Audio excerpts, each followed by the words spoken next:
వాగ్దానం కూడా నీకు కావాలా? ఆనాడు మోషే గారు అనుభవాలతో రాసిన ఈ కీర్తన 91వ కీర్తనలో 4వ వచనం, ఆయన రెక్కలతో నిన్ను కప్పును. మోషే గారు చెప్తున్నారు, ఒక భక్తుడిగా నీవు ఉంటే ఆయన రెక్కల చాటు పెట్టి నిన్ను కాపాడుతాడు అని చెప్తున్నాడు. ఆ కింద వచనం, ఆయన రెక్కల క్రింద నీకు ఆశ్రయము కలుగును.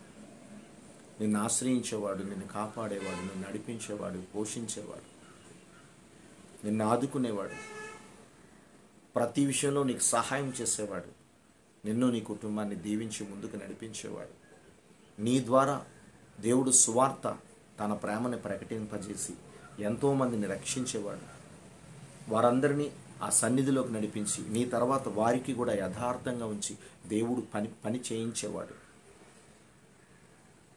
మోషే గారి జీవితంలో కొన్ని లక్షల జనాలు ఆయన వెంట వెళుతూ ఉన్నారు. వారందరికీ ఇదే చెప్పాడు, దేవుని యందు భయభక్తులతో జీవించండి, దేవుడు రక్షిస్తాడు. మీలో కపటము అసూయలు తొలగించుకోండి, దానివల్ల ప్రయోజనమేమి లేదు. ఈ లోకంలో ఏది మీరు సంపాదించలేరు, ఏది సంపాదించినా మీ వెనక్కి తీసుకువెళ్ళలేరు. దేవుణ్ణి సంపాదించుకోండి, ప్రేమ కలిగి జీవించండి, అప్పుడే తన రెక్కలతో నేను కాపాడుతాడని మోషే గారు ఈ కీర్తనలో 91వ కీర్తన 4వ వచనంతో మాట్లాడుతున్నాడు.